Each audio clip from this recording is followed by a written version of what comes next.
Hey, what's up, boys and girls? This is Nico. And this is Marcus. Welcome to Motherfucking Porch Talk. E9. EP9. EP, period, 9. Yeah, so this was the 9th episode. This was something. It was a fun one. It was kind of controversial. Kind of controversial, a little bit, I guess. I mean, if some people don't like the idea that you don't have to go to school to get an education. Yeah. That was the main topic, was just weighing out the pros and cons of going to college, versus just independent study on your own versus a trade, Right, certifications, that type of thing. We touched on topics regarding initiative and networking and all the things that you should think revolve around college or getting your various certifications to do whatever you wish in life. And then we also went on to talk about health and fitness, as always. Yeah, we love that. We love some health and fitness. Yeah, I really do, just because I want to live for a long time, Oh, dude, I want to get as many years out of this as I can. So I'm trying to get as many years with Caden as I can, man. Oh, I heard that, man. That's the thing. Yep. So as we said towards the end of the podcast, feel free to leave any comments on whatever various platforms that you're viewing this on. We'll read them and address them in a later episode. Really looking forward to it. And one last thing, my brother, shout out to his YouTube channel, Ribs. He was recording during this episode, so if you hear him in the background, no big deal. If you don't fuck with it, then don't listen. I don't care. If you don't care, listen. Just listen. Just listen regardless. Yeah. Anyway, oh, man. What I was trying to say is my goal is 200. So Marcus, it seems like a lot of people are dropping out of school. Oh really? Yeah. Yeah, A lot of people. A lot of people at least taking a semester off. Yeah. Semester a year. People do gaps a lot. Like they'll study for a couple, leave, come back. Yeah. It's happening a lot now. Man. I mean, honestly, I don't go to college, and I see the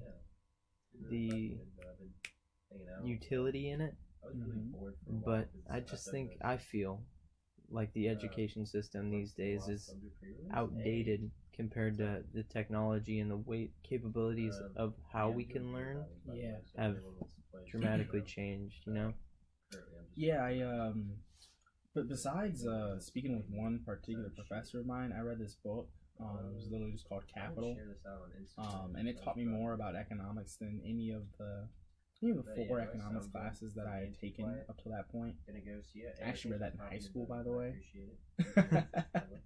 So yeah, I hear you, Nico. I hear you all the way, man. A lot of stuff is outdated. I just ordered that book off of Amazon. I'm like, I'm curious about economics. I rented it. Cost me like $12. Yeah, I don't know why, but Meanwhile, college costs how many thousands? Oh my god. Tens of hundreds of thousands. Oh, Jesus Christ. But I mean, again, with the technology these days, you literally have everything and anything that you want to know at your fingertips. Just a Google search away, with some credible sources that you need to look for, of course, but yeah. I do agree that if you have the discipline and you just know what to look for, you can find all the knowledge. And that's the key, though. You need the discipline, A, and you need to know what to look for, B. A lot of people don't know how to do that.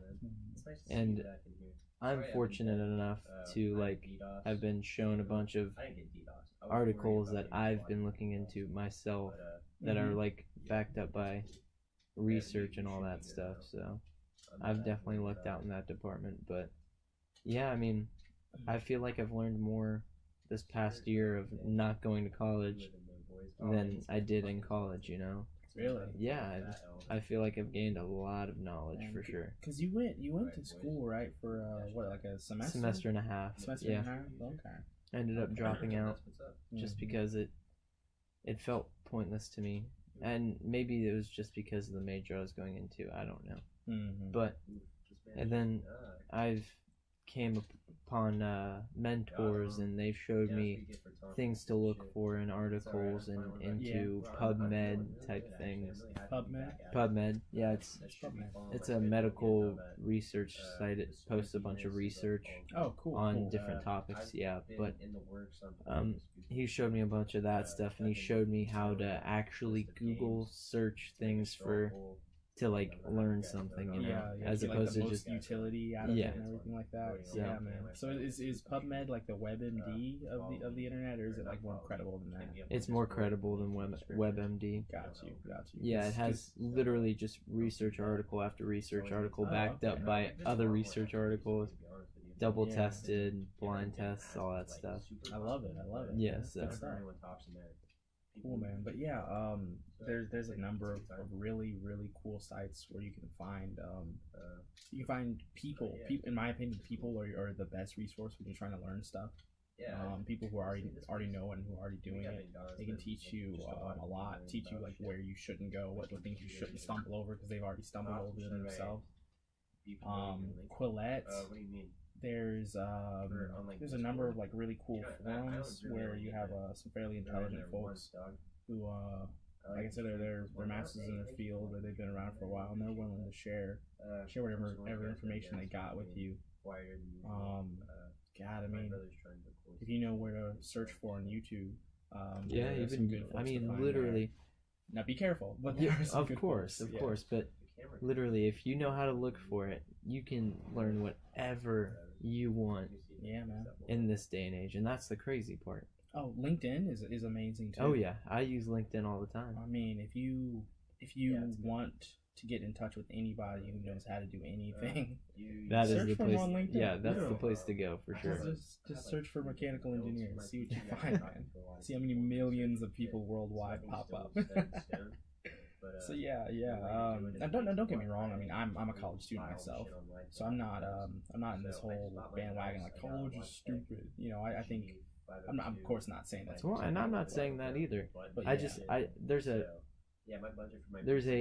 reason to go to college. Reason is the most important thing Yeah. when you're deciding what you're going to do with your life. See, if you're going to college for something like let's just say something to do with personal training type thing, like exercise science or something like that, you're going to be spending way more money than if you were to go to, say, NASM to get a certification, which costs literally a fraction of the price of college. I actually took a NASM certification and I became certified before I even was able to go to college, you know? And it was like, it's like, why haven't I just been putting my time and effort into those types of learning and education as opposed to spending literally quadruple the amount of that one certification for one semester of college, you know? Right. And it upsets me that this isn't something that you hear a lot, you know, Yeah. in school. You'll find that those one or two teachers along the way that suggest to you learn about the various skills or trades or certifications you can get, but everybody's trying to foist you onto this whole college track, you know? Mm-hmm. Just hop on that train. It's not for everybody. Yeah, and speaking of trades, I think that's going to be big in the coming years. I mean, it's already big right now. Really? I'm pretty sure we're really low on like trade workers. So I think jobs are like guaranteed type thing. But yeah, we're never not going to need electrical engineers. Exactly. Yeah. But the thing is, not everybody wants to do that intensive labor, all of those hours of overtime that you probably will get from doing those trades. Mm-hmm. So that people who do trades are a special kind of breed. Like, Absolutely. you have to be passionate about those type of trades to work it, you know? Mm-hmm. I mean, I've dabbled in a little bit of welding and a little bit of electrical trade, but I haven't gone through any of the courses by any means. I've just learned a thing here or there from people who have gone through the courses. Yeah. And it is, I mean, you would think it's a walk in the park. No. It's not, but I love stuff like that. Or Oh, like, so do I. I when love using my hands and being able to do things for myself, you know? Yeah, like a couple, what was it, just last week, me and my dad, we put in a whole new sink in our kitchen and everything. So it's just nice to dabble in plumbing a little bit, you know? Yeah. Like, you know, in the real world, if you wanted this done, you know, if you want a professional to do it, a real plumber would just come in, probably like in a couple hours, and take out your pipes and, you know, install it for you. and then switch your pipes back, and you wouldn't have to think about it. But I just enjoyed. It took way too long, but I just enjoyed. You know, Well, it's a challenge. like, it's a just thing like to test yourself. rummaging around for 5 hours under Yeah. under our sink cabinet, just trying to figure out how to put this thing in. It was a lot of fun, man. Yeah, But same thing with wiring. But yeah. but keeping on the trades topic, Mm-hmm. and again, you get that education for a fraction of the price as college, and you're good to go to be making money as you're learning. I believe is because people do like internships and stuff with trades. Yeah, it depends on where you're learning it from. Yeah. Yeah, absolutely. Like if you're Hobart is a big welding Mhm. school that actually my little brother, shout out to his YouTube channel, he's recording right now. ribs. Yeah, but he's going to Hobart here soon to do like a walkthrough because he wants to go into welding as like a little side job for his YouTube channel, Okay. Yeah, yeah. and I think you'll make it for sure. But it's just the other means of education that I think, if you know how to use it and utilize it, is far superior than our education system. In Oh, my you opinion. think it's superior? Yeah, now? in my opinion. Wow, I think this might be our first like actual debate on here. Yeah. Okay. Well, I'm gonna take up the other position. I wouldn't say that it's superior. And I wouldn't even say that they're equal. No, they're definitely not equal. Yeah. At least we're in agreement there. But I gotta be honest, Nick. I mean, I just think of all of the human capital, like all of the people who have dedicated their lives to various fields of study. Encompassing the trades, but also outside of the trades, you have the humanities, you have various sciences, medicine. I mean, like think of like all of med school.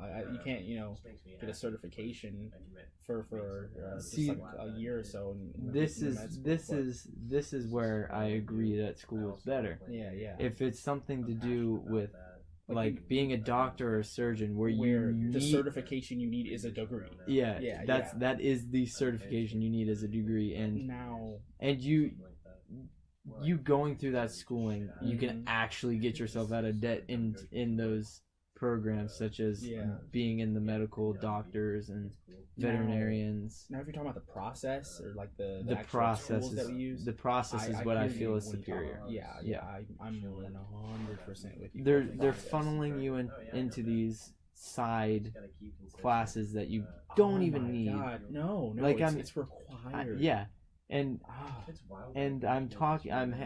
been talking to someone who wants to be a teacher, and she's like, yeah, I just want to teach preschoolers. Kindergartners. I don't know why I have to go through freaking physics 7. I'm like, I don't know either, sister, but that's one thing. Your other brother, well, my brother too, Enzo, was telling me the other day when I spoke with him. He's like, I just don't get why they load you up with like 7 or 8 classes that you just have to take just to graduate. Yeah, what is this, like 13th grade? Like, stop with this. We don't need this crap. And the amount of freedom you have to research whatever you want through the means I was saying, in which the process I feel is superior, of going on your own and figuring out how to utilize the search system that we have on the internet. Right. I feel that's far superior because you don't have to do something you don't want to do. You can learn about whatever you want, and I think that's where I think it shines through over top of the system of education in colleges. Right. It's definitely much more expensive. Mm-hmm. There are a few advantages. There are, yes, and for sure. They all just have to do with the network and the people that you get. That's to it. learn. That's exactly. Also the libraries. The libraries are very well. You can get a library card for free at your local library. Yeah, like if you have a public library. But, like Wright State University, for example, it's a research institute. Like it was founded on research specifically trying to develop products and new technologies. There's a lot of information that's locked behind a big paywall. That because I'm a student, because I basically pay for it, I'm not getting it for free. But like I said, it's more expensive. But the network is, I think that's one thing that gives that advantage to the colleges is the network for sure. Okay, so it sounds like we're in agreement that they're not equal, but I'm starting to think maybe I don't know which one is better. You know, maybe I don't know. Honestly, which is now the that better we're system. talking, now that we're actually debating it, Yeah. they both have their heavy pros and cons. Right, But right.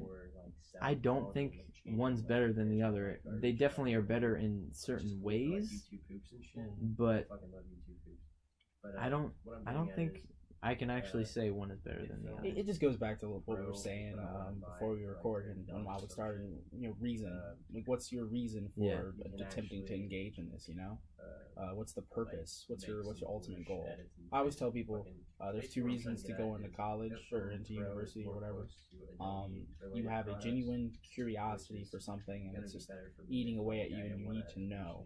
You need to know everything revolving around something, and you just love it. That's number one. And then number two, you need this degree for a specific purpose. So like you want to be a doctor. You want to help people so bad. You go put those 10 years of your life post high school to become the best surgeon on earth. You go do it, seriously. You want to learn all you can about economics, you know? Spend that 5 or 6 years doing it, Marcus, you know? See, but I can still debate you on that first one, where if you have that thirst where you absolutely have to know something, you can do that probably at a quicker pace if you're researching on your own, if you know how to use it. That's the key. Here's the absolutely sad part. I think you're actually right in terms of, if we're being precise about that language, like you can actually learn more and know more on your own. Yeah. No one's gonna let you monkey around with their rib cage unless you spent 10 years going to Well, school. of course, And yeah. that's And again, that's one of the advantages that's of more of a college. societal thing now, you know, like just the way that the structure of reality is set up at the moment, you know. I think we could work ourselves to be in a more enlightened position, you know, where we allow different alternative means of certification, but for now, you know. I actually was listening to a podcast, of course, and this person was interviewing a functional medicine doctor.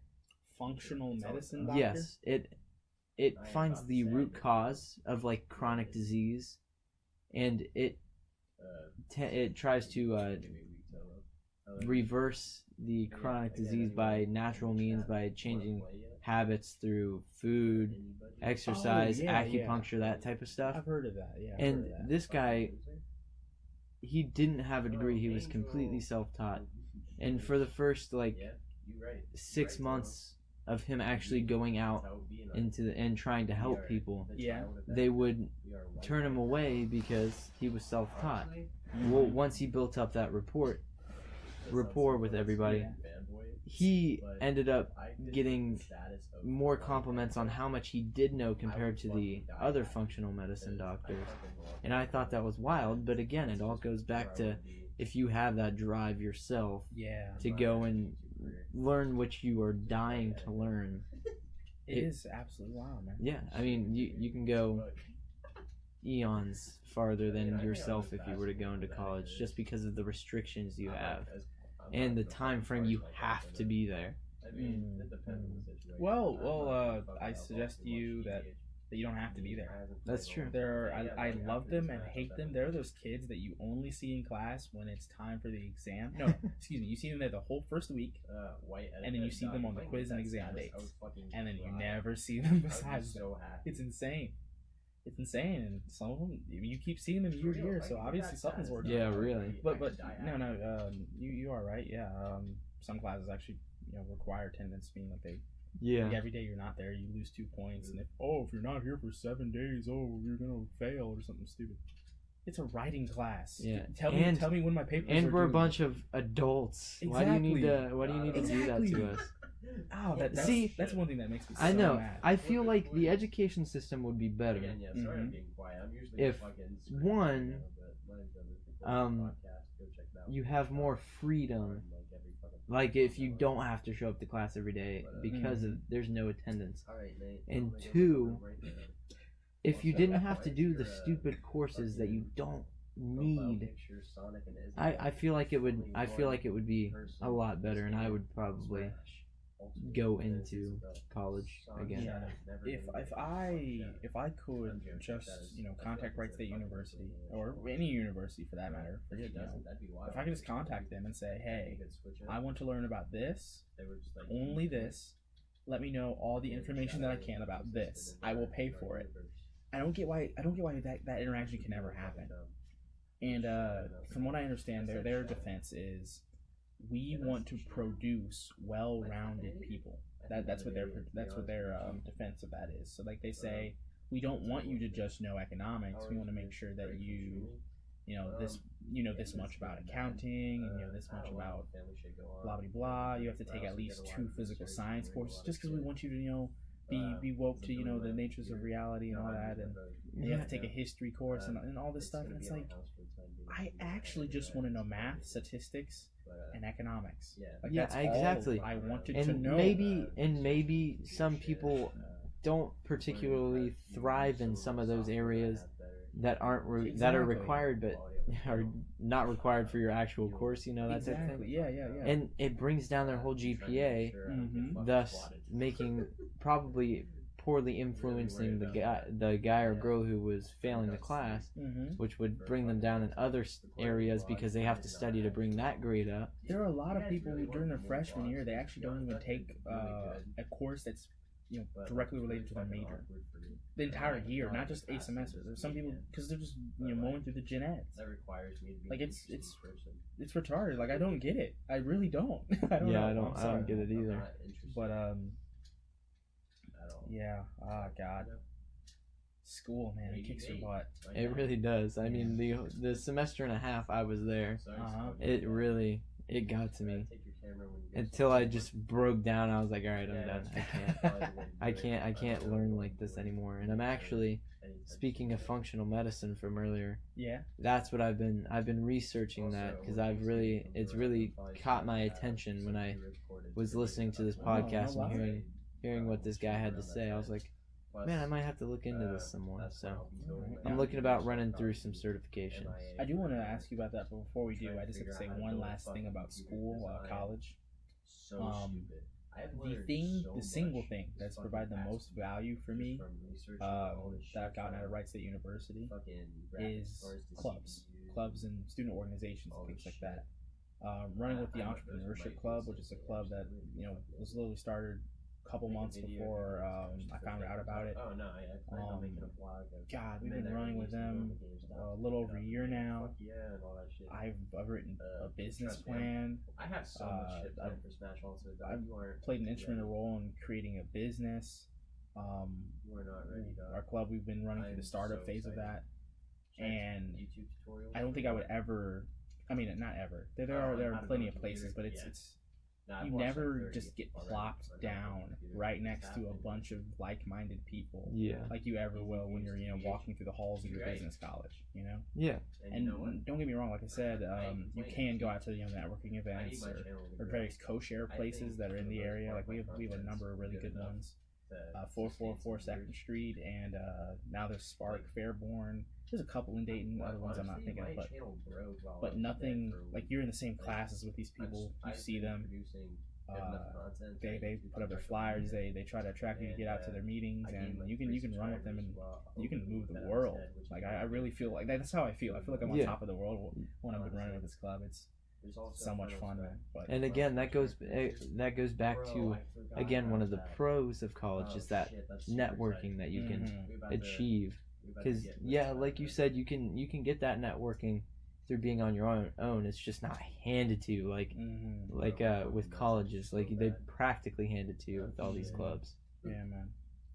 But anyway, what were you gonna ask about the functional medicine thing? I was gonna ask about the functional medicine thing. Oh, tell me about what's your plan with it. What's your aim? Well, the aim right now is just to learn about it. It interested me. Mm-hmm. I don't know if it's interested me to the point where I want to figure a way to monetize it. Yeah. But I mean, so far it seems actually really cool. I'm gonna try and I'm probably gonna buy a certification course or two and run through that just to see where it goes. I mean, shoot, if I don't use it, I don't use it, but I still get that knowledge, and that's what really that's what really means the most to me, is getting that extra knowledge. Yeah, here's a surprise. All the things I said about college, they pertain to everything else that you want to learn in life. You know, it's either you got that genuine curiosity, or it's a specific purpose. Mhm. And it really sounds like, from everything I know about you, man, you're so into fitness, you're so into working out, so into eating right. Yeah, man, this is right up your alley. Yeah, dude. I mean, it's just crazy to think because when I was listening to the guy, he was like, yeah, we can basically fix almost any chronic disease, whether that be diabetes, whether that be back pain, whether that be hormones messing up, I don't know, just stuff like that, just by natural means. This guy, he did a lot of research in India. It was because it's a mixture of East and West medicine. Oh yeah. And he just got apparently got a bunch of knowledge to the point where he didn't even have to go to school. And over there, they were just fixing a whole bunch of chronic diseases. I just started getting into the topic, so I don't really know much about it yet. But it really does. It seems really cool.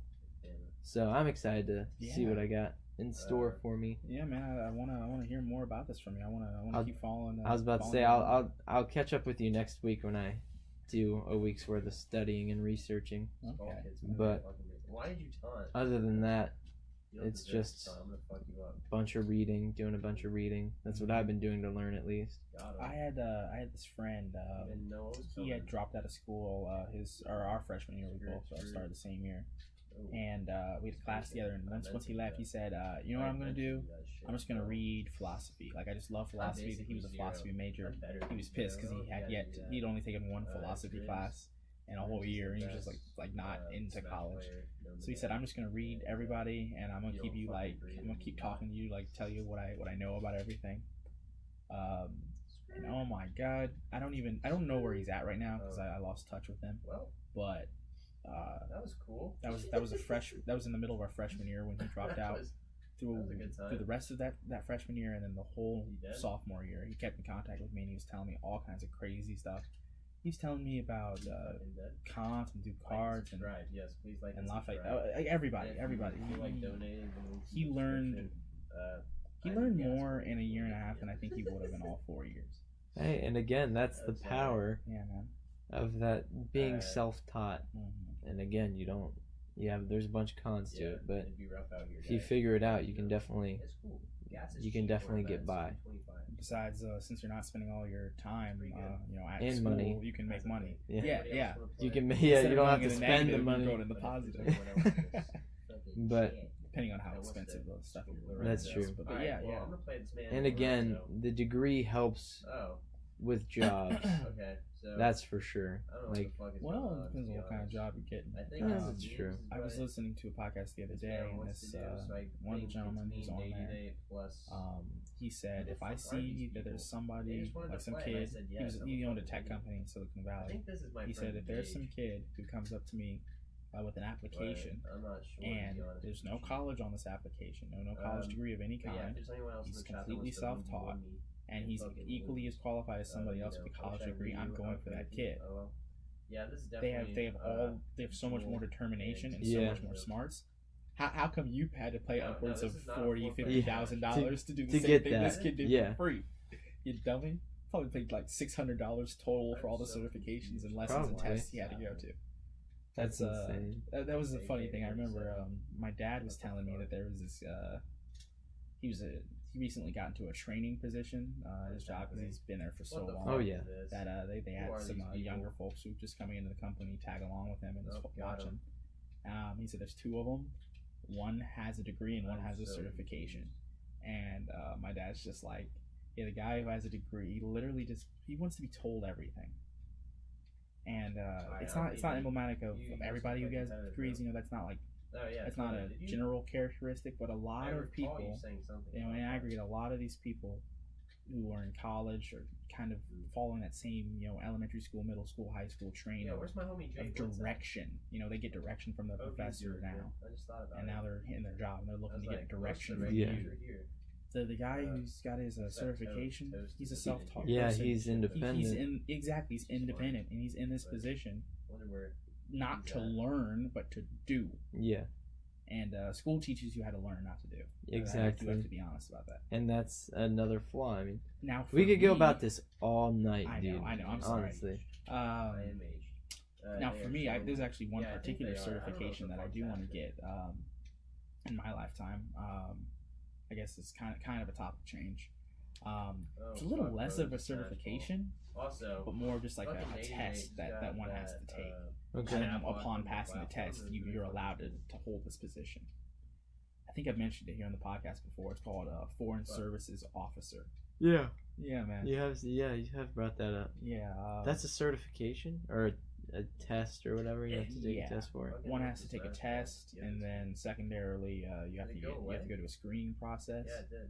I think the facility's somewhere in Vermont or something like that. But you have to go to this government facility for a little while, and they just screen you and figure out who you are and where you want to go, and make sure you're not trying to blow anything up Yeah. and all that good stuff. That's crazy, So, dude. that's one thing I'm on. I'm also. This is something I was talking with my sister about the other day. You know what there's not that there totally should be? What? An internationally recognized like translator or language recognizer of some sort. Like if you were to spend your own free time learning, Russian, there should be some internationally recognized certification Oh, that yeah, you for should be able sure. to take, saying, "Hey, I know my Russian. Yeah. Damn it!" And I'm like, I'm help not me using- let I me ain't- translate. Exactly. I ain't using no Google Translate. I know my Russian. That's crazy. Like, you Yeah, should be that's a able to, good idea. Like, do this and file it and send it in to somebody, and you should get your certification. That should be something that should be Oh internationally yeah, recognized. for sure. That just makes sense. Yeah, it just makes sense. I You're honestly right. thought there was something like that already. No, what often happens is employers just cast out a big old fishing net saying, "Hey, who's capable of doing this?" And we're offering this amount of money. Problem with that is you get a lot of people who are like, "Well, I like that money, but I can't speak no Mandarin Chinese." Yeah. And then they waste a whole bunch of time and energy and effort, trying to learn or trying to work with people who aren't really up to snuff. So to Yeah. speak. But, that's one thing that we really need in this world. Oh yeah, for sure. That just makes sense to me. Yeah. I don't see why there wouldn't be that already.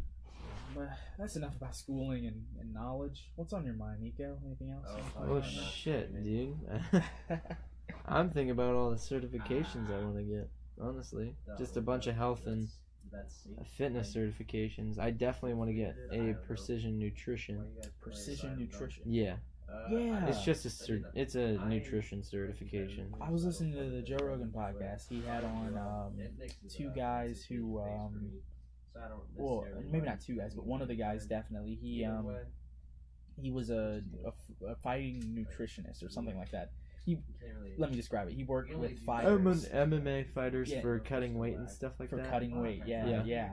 It was. That's honestly absolutely one of the sick. reasons why I want to do that, because I want to help my MMA team, Fightopia. Shout out Fightopia. Fightopia. I want to help my professional fighters cut weight, because my first fight, I cut 25 pounds within a month, and everybody was like, "You're not gonna do it. This is your first fight.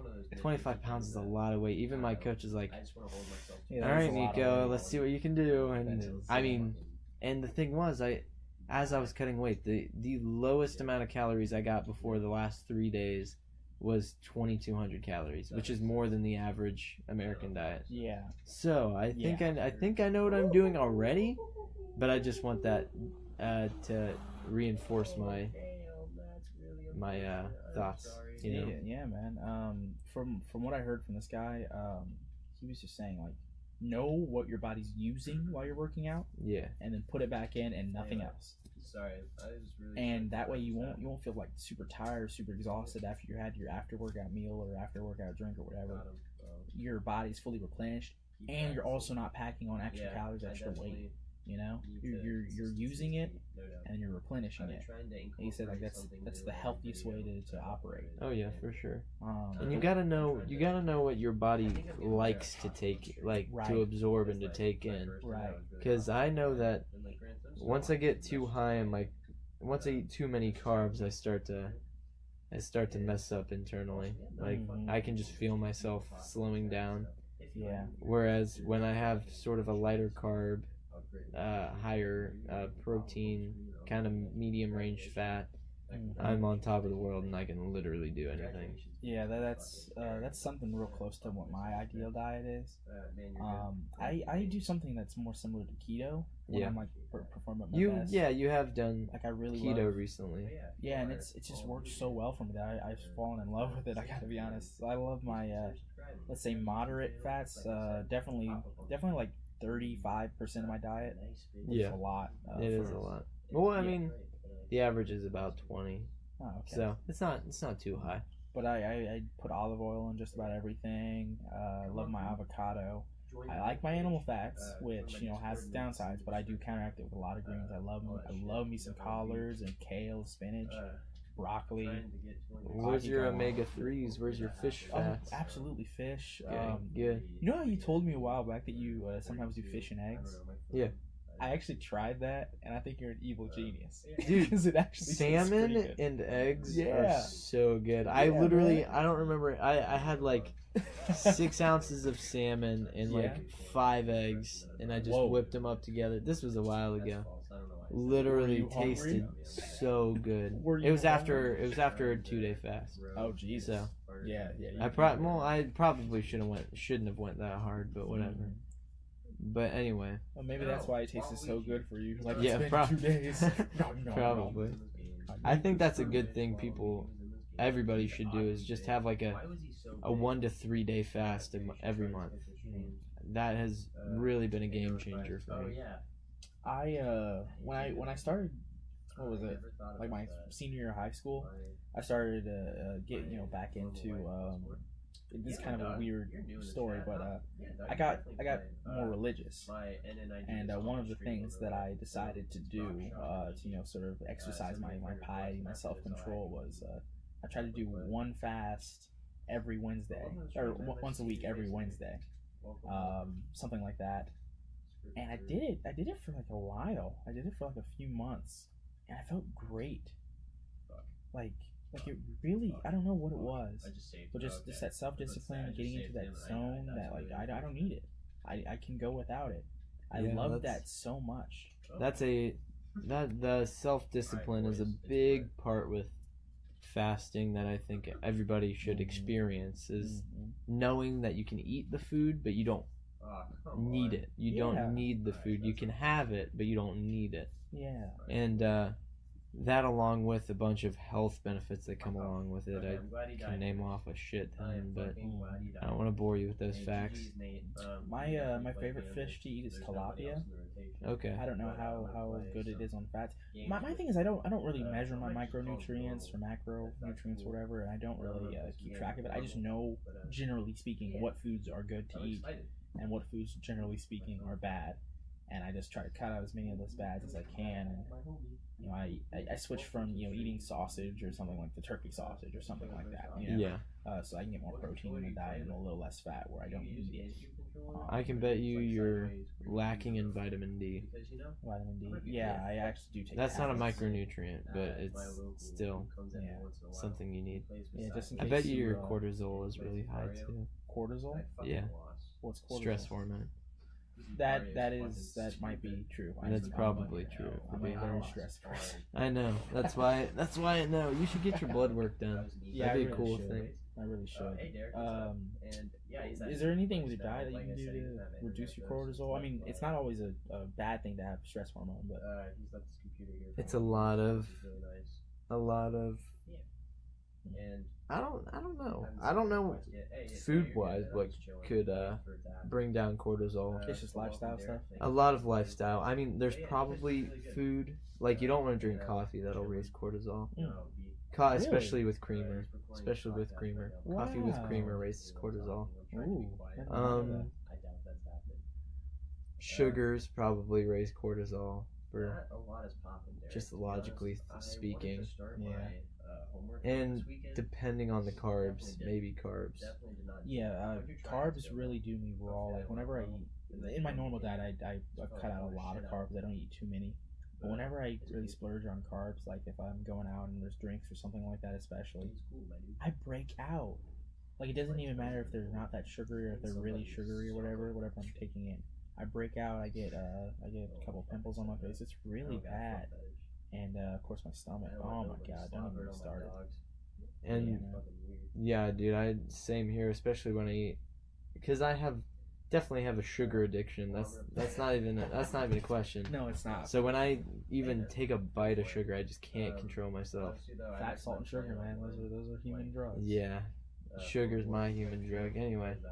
But afterwards, I break out really bad. My stomach hurts. I can't function like I usually do.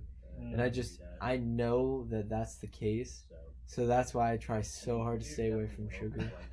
But before I moved out, my parents would just get a bunch of like candy and bread and shit. I'm just like, why? If it's not in the house, I can deal with it. I don't go out and buy sugar, but if it's right in front of me, it's like so hard to be disciplined. Yeah, and then it's one moment you're like, oh, I'm not gonna eat any bread, I promise. Then you just look over and then you're halfway through a 5-decker peanut butter and jelly sandwich. Honestly, you're just like, damn it, what happened? That's just how it be, man.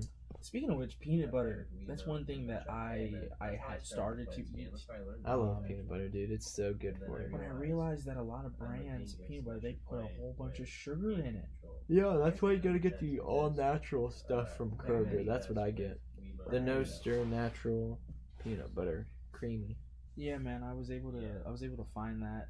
I found that the crunchy one, even though I'm a much bigger fan of cream, the crunchy one also tends to have less sugar just because most of it's filled up with actual peanuts, and also more protein too. And I get a spoonful in at least every day. I love peanut butter now. I didn't used to.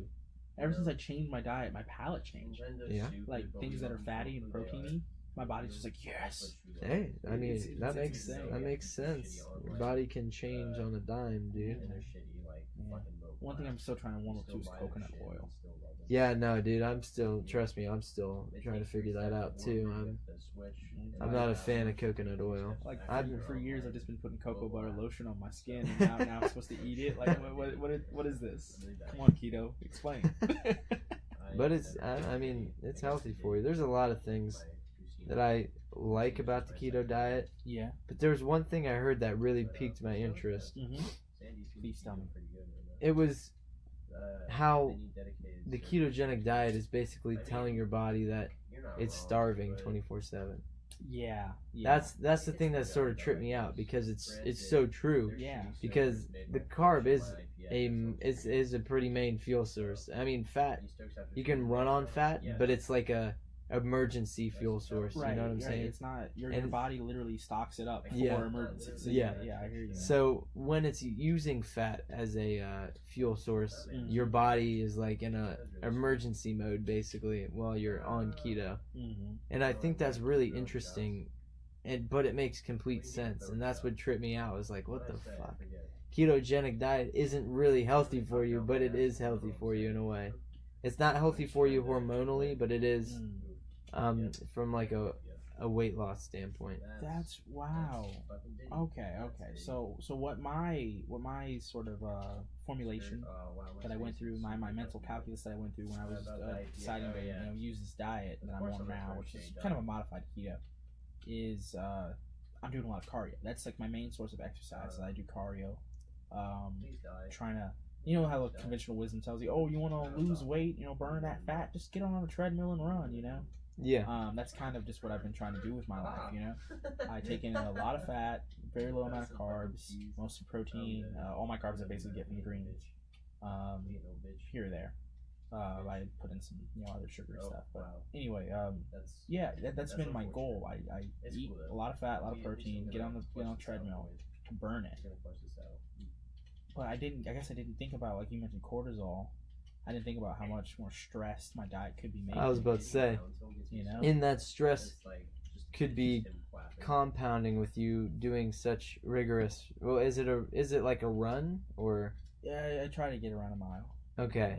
Yeah, that. And it is a run. Yeah. That could be compounding your stress, and I don't think that would be necessarily as healthy as it could be for your exercise wise. Yeah. I think you should try something different than cardio. I would try and do weightlifting, and I would say cut back on the cardio completely. Okay. Switch over to weightlifting, Mm-hmm. and since you're taking in a lot of fats and you said minimal carbs, Minimal.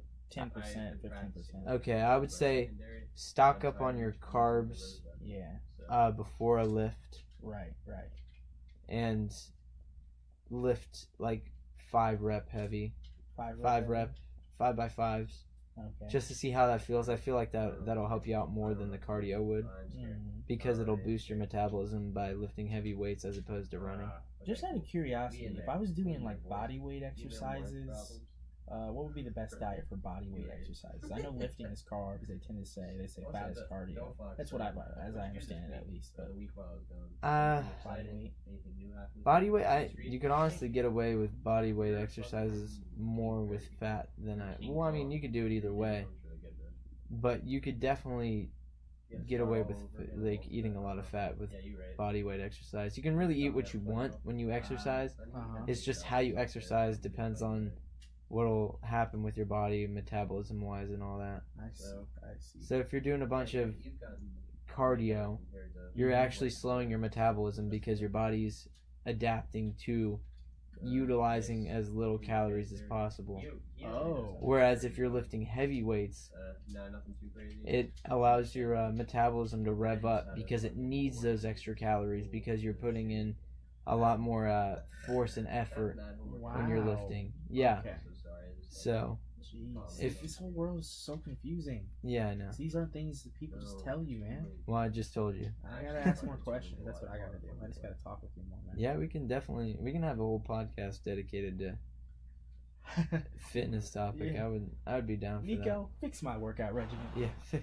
Yeah. Nico, fix me, please. You know, we could actually have a segment. Like we could do something where we we have our viewers. Yeah. If you're listening, if you want, comment on whatever whatever platform that you're viewing this on. Even on Instagram when we post pictures or Facebook, just comment any questions you have about anything health and fitness related, and I will answer them to the best of my abilities on the next podcast. Absolutely, yeah. Yeah, man. Fitness talk on the porch with Nico. Fitness talk on the porch. Yeah. Hashtag fitness talk on the porch. Yeah, throw the hashtag. I'll for sure reply to you on that. I thoroughly appreciate this, but now I'm a little jealous. We should have an episode where we talk about like politics or like. Dude, I don't know shit about something. I don't know shit about politics. You can definitely have something about I would love that. politics because I have a lot of questions. I don't know a thing in the politics world. I've had the pleasure of working on a campaign, and the typical like canvassing and that kind of campaign, and then also for a few weeks before I quit because it was a mess. I did campaign finance for one candidate here in Dayton, Ohio. They're actually running in Oakwood. Oh, okay. Which is pretty cool. So yeah, I know at least more than the average bear when it comes to politics. I've been interested in it since my junior year of high school. I love it. Oh yeah, dude. You've always talked about politics since high school. Yeah, man. I'm in a place now where I feel like, especially in our generation, all the good people aren't going into politics, so I'm not going to go into politics. Yeah. But I enjoy watching it from afar, both on the local, national, and international geopolitical level. Yeah. I love it. It's so interesting. I mean, I'm gonna throw myself under the bus, but like I'm not registered to vote. What? Yeah, and I know a lot of people my age aren't registered to vote. I know I need to register. What are you doing to vote. Thursday? Thursday? Nothing after work. Not only am I okay. After work. That's not gonna work actually. I can find some time. Friday. What are you doing Friday? Nothing after work. Yeah. We're gonna get you registered, and Okay. we might even be able to get you out to early vote too, so you don't even have to think about it anymore. Okay, good. Actually, Friday's gonna be the worst day for that. Never mind. That's when everybody. We'll just figure it out. We'll figure it Yeah, out. we'll figure it out. But Nico, I didn't know that, man. Yeah, I know. And I know a lot of people aren't registered to vote, and they're around our age either as Yeah. well. So I feel like having a little bit of political talk on here would help a lot. Yeah, man. Yeah. So I think that's a good time to end it. Yeah. This is a good place to wrap it up. It's a little shorter than usual. The intro will probably push it to where it normally is, though. Yeah, but it's been fun, Nick. This is a lot of fun. Yeah, and so again, once this episode drops, drop some questions about health, fitness, or politics. Because just health and fitness. We should let them comment about politics after we do like an episode on it. Okay, we can do that. We can do that. So definitely comment questions about health and fitness you would like to know. I will answer all of them to the best of my abilities on the next episode. That'll be like the first half of the episode. And I will answer all of them to the worst of my abilities, just for comedic Marcus purposes. will answer Marcus will ask questions that probably most people will have after I answer the question. So yeah, I'll try to be your best representative. Oh man, all right. Well, I've been Marcus, I've been Nico. and this was Porch Talk. Thanks for listening. Alright, I was not ready for that donation. I'm gonna have to go back and